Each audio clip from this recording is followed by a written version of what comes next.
السلام عليكم ورحمة الله وبركاته. ازيكم يا حبايبي؟ عاملين ايه؟ يا رب تكونوا بخير. اللهم صل وسلم وبارك على سيدنا محمد اشرف الخلق وعلى اله وصحبه وسلم. قبل ما نبدأ الفيديو كده ما تنسوش تصلي على النبي في الكومنتات وكل سنة وانتم طيبين بمناسبة رمضان. هل علينا اهي. قبل ما نبدأ الفيديو ما تنسوش تشتركوا في القناة وتكتبوا لي كومنت حلو زيكم كده. النهاردة طبعا بدأت معاكم من الفطار النهاردة حبينا نغير. قلت ايه نجيب فطير من بره وجبنة وعسل، وزي ما انتوا شفتوا كده جبنة فطير وجبنة وعسل. الجبنة دي اللي كنت عاملاها معاكم في الفيديوهات طعمها خطير، يا ريت تجربوها كده وتقولوا لي رأيكم في الكومنتات. بعد ما فطرنا والحمد لله، وقعدت وشطبت المطبخ وكان عندي غسيل لميته من على الحبل ونشرت بداله، بس ما جبتش الحتة دي عشان ايه ما تزهقوش من الفيديوهات. قلت ايه جبت فرخة. الفراخ غليت اليومين دول، معرفش ليه، جبت الكيلو عامل 100 جنيه. جبت فرخة كده. قلت احترت، قلت اسلقها ولا اشويها. حبيت ايه، كان ورايا شوية شغل كده، قلت ايه احسن حاجة اسلقها اشويها. جبت بصلاية حلوة كبيرة كده وبشرتها. وطبعا الفرخة دي تقطعها زي ما انت بتحبي، 4 تخليها سليمة، بس انا بحب اقطعها يعني. تقطعها على 8، العدد اللي انت تحبيه وتريحي وترتاحي ليه يعني. انا قطعتها وبعد كده نقعتها حوالي نص ساعة كده في ملح وليمون. وبعد كده هتبلها واسيبها حوالي ساعة كده. هو يفضل الفراخ تتبل قبلها، كل ما تتبل وتبيت كمان في التتبيلة كل ما تديكي طعم ونتيجة احسن. يعني كل ما تتبليها في قبليها تديكي طعم ونتيجة حلوة خالص. انا قلت ايه اتبلها، كان لسه فاضل شوية كده على الغدا. قلت اتبلها في البداية كده قبل اي حاجة كده، تبلتها وسبتها حوالي ساعة كده، وبعد كده دخلتها الفرن. طبعا بنحب نعصر عليها ليمون، انا بحب اعصر على الفراخ ليمون. ما بحبش احط خل، احس بالخل بيديها زفارة. هو ليمون كفاية وكمون وملح وفلفل وبصل وخلاص على كده. ولو عندك بهارات فراخ ماشي، ما عندكيش خلاص يعني بابريكا وبس كده. هو دي الحاجة اللي بتبل بقى الفراخ. وبعد كده ايه، اللهم صل على النبي. تجيبي الفرخة عادي تدخليها في البصل كده وتعجنيها في البصل كويس. وتسيبيها عاد في الصينية، ممكن تبيتيها في يوم. ودي كمان حلوة خالص من التفريزات بتاع رمضان.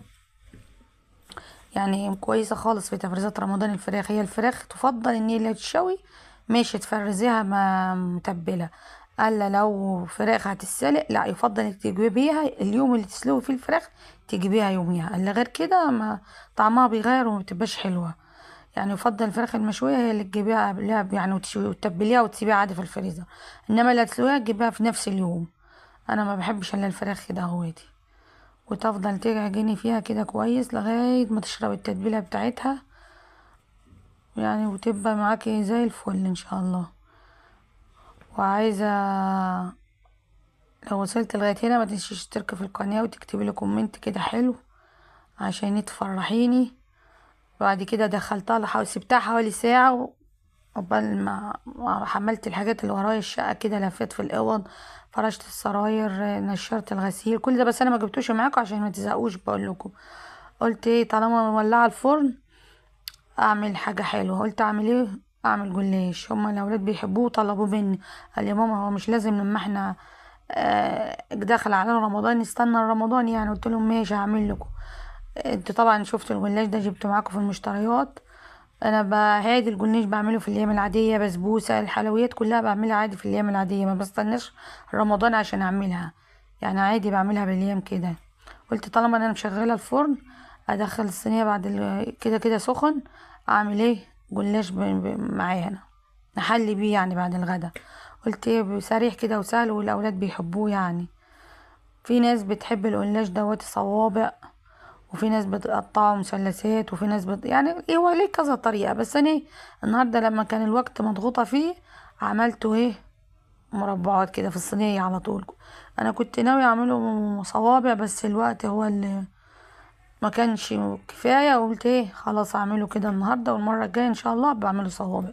هو الصوابع احسن كمان لما هتكوني هتحشيه. دي شايفين السمنة البلدي دي اللي كنت مسيحاها معاكم، طعمها خطير بالذات لما عملت بها الولاد. كان طعمه النهارده لا لا لا، ما تقوليش طبعا اي طعم تاني يعني. جربته بالسمنه العاديه اللي بنجيبها من المحلات دي العلب، وده لا فرق فرق بين ده وده خالص يعني، هما الاتنين فرق خالص خالص. طبعا يعني السمنه البلدي دي بتحلي طعم الاكل خالص يعني. بحط ورقتين ورقتين، ما بحطش احط ورقه ورقه، لا بحط ورقتين ورقتين عشان تنجز في الوقت كده. ما تحطش ورقة وتدهيني وورقة وتدهيني، لا انا احط ورقتين ورقتين. وطبعا لو في ورق مقطوع مش مهم يعني، مش مشكلة يعني، مش هيمسك نفسه يعني كده، لما ترصيه هيمسك نفسه عادي يعني. ترص كده واحدة شمال واحدة يمين عشان ما تبقاش واحدة جنب تخين من جنب عن جنب يعني. كل ورقتين تدهيني سمنة. وبعد كده انا النهاردة هحشيه زبيب وهحشيه جوز هند. طبعا في ناس بتحب تحط اي نوع مكسرات تحبيه، تحب تحط فول ماشي، المكسرات اللي تحبيها يعني.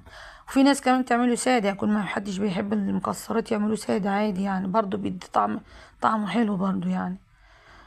حطيت نص الكميه وبعد كده هحط نص الكميه اللي بعديها. وزي ما قلت لكم لو في ورق مقطع ولا حاجه نحطه عادي، مش هيجرى حاجه. هو لما هيدخل الفرن وانتوا شايفينه هو مقطع، هيمسك نفسه كله على بعضيه كده. كل ورقتين تدهني دهنة كده، وتحط عاد في النص الحشوة اللي انت حبيها. انا النهاردة حطيت معاكم زبيب، كنت جايباه معاكم في المشتريات اللي شفتوها. ده الزبيب اللي كنت جايباه، حطيت زبيب وجوز هند. ولو عندك فول ممكن مدشوش مثلا، او لو سليم ممكن تدشيه عادي، اي مكسرات تحبيها. وبعد كده احط التانيين الزبيب اهو جوز هند. بعد كده احط الباقيين عاد بعينها زي ما انتوا شايفين كده. ما تنسوش اللايك وما تبخلوش عليا باللايك والاشتراك والكومنت الحلو كده، فرحوني، عاوزينكم تشجعوني كده عشان اعمل لكم فيديوهات كتيره ان شاء الله. ورمضان جاي علينا اهو، نفسي احقق الامنيه ان القناه تتفعل وتبقى حققت الشروط في رمضان. دي الحاجه اللي نفسي فيها واطلبها من ربنا الاول، ثم انتم اللي انتوا تشتركوا في القناه وتكتبوا لي كومنت حلو كده عشان القناه تتفعل بيكم ان شاء الله يعني، فضلا وليس امرا يعني. هنا حطيت الزبدة السمنة، ما اقولكيش على ريحتها بتخلي الاكل في حتة تانية. بس طبعا احنا مش هنقدر يعني نعمل بيها حلويات. وانا كمان ايه مخليها اكتر للحاجات اللي اعملها على رمضان العيد يعني، اكتر حاجة مخليها للعيد. حاجات العيد طبعا الكحك والبسكوت والبوتفور والغريبة. انا ما بشتريش حاجة من بره، بعمل كل حاجة في البيت. طبعا بتبقى فرحة والاولاد بتبقى فرحانة، والحاجات دي حلوة ريحتها في البيت لما بتعمليها. هنا عادي التقطيعة دي على حسب ما انت تحبي، حابة مثلثات ماشي، حابة مربعات ماشي، التقطيعة اللي تحبيها. انا النهاردة بقولك عملت ايه، التقطيعة العادية المربعات دي يعني، ما قطعتش مثلثات، عادي التقطيع اللي تريحك يعني. وما تخافيش برضو من القطعات دي، كل ده هيمسك نفسه اول ما يدخل الفرن، هيمسك نفسه اهو زي ما انتوا شايفين كده. ويا ريت تكتبوا لي في الكومنتات عاوزين ايه انواع الفيديوهات اللي انا اعملها لكم. مثلا نعمل لكم ايه مثلا في الفيديوهات، اكتبوا لي في الكومنتات كده وعاوزين نتكلم مع بعضينا كده، اكتبوا لي وانا ارد عليكم ان شاء الله. زي ما انتوا شايفين كده. طبعا الفرن كان سخن، كنت حاطه في الفراخ اللي انا لسه متبلاها معاكم، قلت هو سخن بعدها على طول اطلعه وادخل الفرن على طول، ما بياخدش وقت، ربع ساعه وخلاص على كده يعني. تسويته سهله يعني مش صعبه، كل حاجه ايه، كل حاجه سهله يعني، بس ايه. وطبعا ايه انتوا شايفين قدامكم اهو، بقطعها اهو مربعات، المربعات اللي تحبيها والحجم اللي تحبيه يعني. بعد كده دخلتها الفرن، كانت الفراخ استوت، طلعتها ودخلتها الفرن. قلت لهم اعمل لكم رز ولا ايه ولا ايه، قالوا لا يا ماما احنا عاوزين مكرونه. قلت ايه ماشي اعمل لكم مكرونه. هما بيحبوا المكرونه عن الرز اكتر يعني، انت شايفين اكتر دايما انا بعمل مكرونه اكتر عن الرز. ما بحبش كمان اعمل محشي، هما ملهمش في المحشي قوي يعني، دايما شايفيني المحشي ده ما بعملوش، هما ملهمش في المحشي. ويوم ما اعمل محشي يعني بياكلوا فيه، بس ايه مش الاكل اللي هو يعني اللي يدوسوا فيه. طبعا ايه عملت المكرونه طبعا مش عقبال ما تستوي تعمل طبق سلطة كده. احنا بنحب السلطة طبعا في الحر اللي احنا فيه ده. حلوة السلطة طبعا، بترطب على قلبنا وبتعمل طبق سلطة. بس ايه، احنا بنعمل سلطة كتير عشان بيحب السلطة.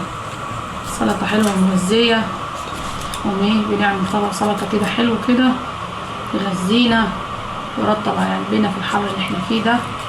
انا بحب اقطع السلطة على ايديا، ما بحبش اقطعها على قطعة ولا حاجة، بحب اقطعها على ايديا كده زي ما انتوا شايفين كده، تبقى سهلة معايا يعني. بحس لو قطعت على قطعة ما بعرفش، الواحد على حسب ما اتعود يعني.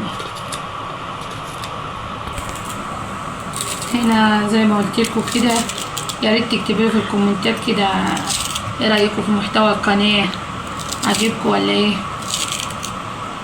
يعني مثلا عايزين نعمل ايه، مثلا اطور من القناه اعمل ايه.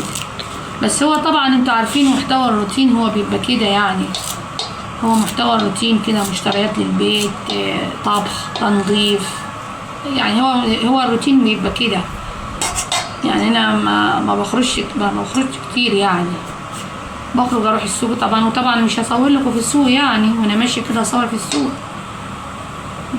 بس هي دي الحاجات دي، حابه يعني تقولوا رايكم كده في القناه، مثلا نتفاعل شويه كده، تفرحوني، بلاش كده تخلوني زعلانه كده، احس ان انا تعبي بيروح على الارض. مش شايفه اي تفاعل ولا اي كومنت كده يعني. كل كام فيديو كده كومنت او 2 وخلاص على كده، كل كام فيديو يعني، مش كل الفيديوهات كمان. يا ريت كده نشد حيلنا كده ونكتب كومنتات حلوة عشان اشجع واعمل لكم فيديوهات تاني ان شاء الله كتيرة. ويا ريت كمان ايه، اللي يشاهد الفيديو يشاهده من اوله لاخره كده، عشان ايه، تحسب مشاهدة. انا لما تسرعي الفيديو مش هيتحسب مشاهدة، مش هيبقى ليه اي فايدة. وانا ما بحبش يعني، انت شايفيني مثلا بقول لكم كتير في الفيديوهات اشتركوا وكده، انا ما بكررش الكلام، بس انا ايه، بحب اذكركم. وانا عن نفسي واحده تلقائيه، اللي في قلبي على لساني يعني، ما بحبش اللف ولا الدوران يعني. ما عنديش اي كده اعمل حكايات وروايات، لا، ما عنديش المواضيع دي هنا، اللي في قلبي على لساني وخلاص على كده. ما عنديش اللي انا الف وادور واحكي واقول ده عمل ودي سوت ودي ايه ودي ايه، لا. انا قاعده في حالي كده، ولا ليا في مواضيع ولا في حكاوي. انا بشارككم روتيني اليومي زي ما انتوا شايفين ده، هو ده روتيني اليومي من غير اي مجاملات، تمام يعني، ما بجملش فيه، من غير تصوير. السلطه اهو، طبعا انتوا شايفين كميه كبيره عشان احنا بنحب السلطه. بحب اعصر على ليمون، لو انتوا حابين الخل ماشي، بس انا ما عنديش خل، لسه هجيب خل، عصرت ليمون يعني. طبعا الليمون حلو يعني برضو. وايه، بحط لها شويه فلفل اسود كده، ما تكتريش، بس رشه بسيطه كده تديها طعم حلو، ملح وايه، وسلطه تفتح النفس، تستاهل بقكم. اتفضلوا معانا الغدا ده، غدا خفيف وسريع طبعا، عشان ايه، اليوم كان طويل النهارده، وايه، حبيتش اقعد كتير في المطبخ، عملت غدا سريع كده.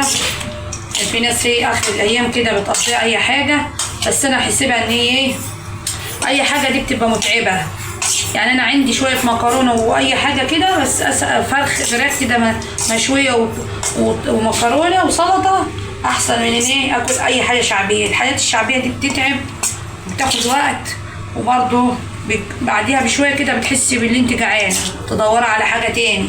اسهل لك اللي انت تعملي كده اي اكله سريعه كده، هتشبع واريح لك. كده السلطه جهزت كده، هحط الغدا زي ما انتوا شايفين، هحط الغدا المكرونه دي اللي جبتها معاكم في المشتريات اللي شفتيها، شايفين ولا مفلفله ازاي، ولا بتعجن ولا بتتكسر، وطعمها عادي خطير يعني. ايه، مش لازم مثلا ايه من بتاع الاكياس ديت اللي دي سايبه، وشايفين بص فلفله اهو، كل حبايه لوحدها مفلفله. هما طبعا بيحبوها ايه اللي تبقى مفلفله دي، وبتزيد وبتملى الحله، شايفين قد ايه. زي ما انتم شايفين انا حطيت الغدا والفراخ المشويه والسلطه والمكرونه، اكله سريعه كده وبسيطه بس كده يعني، ما خدتش معاها وقت خالص، وبالف هنا. وتفضلوا معانا. هنا طبعا كان الجلاش طلع من الفرن زي ما انتم شايفين، بص لونه دهب ازاي وحلو. وطبعا اول ما يطلع من الفرن ايه لازم نسقيه على طول شربات. هو طبعا انتوا مش سامعين صوت الصوت بتاعه عشان ايه انا بسجل على الفيديو صوته. طبعا لازم تسمع الصوت ده وهو بيشرب الشربات، ما تخلوش لما يبرد، لا لازم تسقيه اول ما يطلع على طول. وكمان لو حابه مثلا تاكليه مقرمش خليه كده من غير ما تغطيه.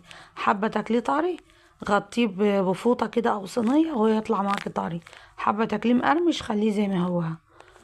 وكان طعمه خطير، وبالذات لما معمول بسمنه بلدي وهي اللي مخليه طعمه حلو خالص، السمنه البلدي، وجربوه. طبعا هنا بعد ما اتغدينا وارتحت شويه كده في الصاله وقلت ايه اشطب المطبخ على طول زي ما انتم متعودين معايا كده عشان ابقى ايه مخلصه كل اللي ورايا. عملت غدا واتغدى وحل وكل حاجه يعني ما قصرتش في حاجه معاهم. قلت ايه اشطب المطبخ على طول، اي اطباق اي كوبايات اي حاجه كده بفضيها على طول كده وانضفها واغسل على طول، ما بخليش حاجه تبات لتاني يوم. كوبايات اطباق معالق صواني اي حاجه يعني قدامي كده عاوزه تتغسل بغسلها، ما بخليش حاجه تبات في الحوض خالص. وطبعا لازم ايه لو برضو البوتاجاز عايز يتغسل تغسليه. ودي لو هتغسل البوتاجاز يوميا مش هيتعبك. وهنا دي طبعا الصينية بتاع الفراخ المشوية، هي غلبتني شوية بس ايه برضو على مين. وطبعا هنا الحوض. ولو وصلت لغاية هنا ما تنسيش تشتركي في القناة عشان تفرحيني كده وتكتبي لي كومنت حلو زيك، ومع السلامة.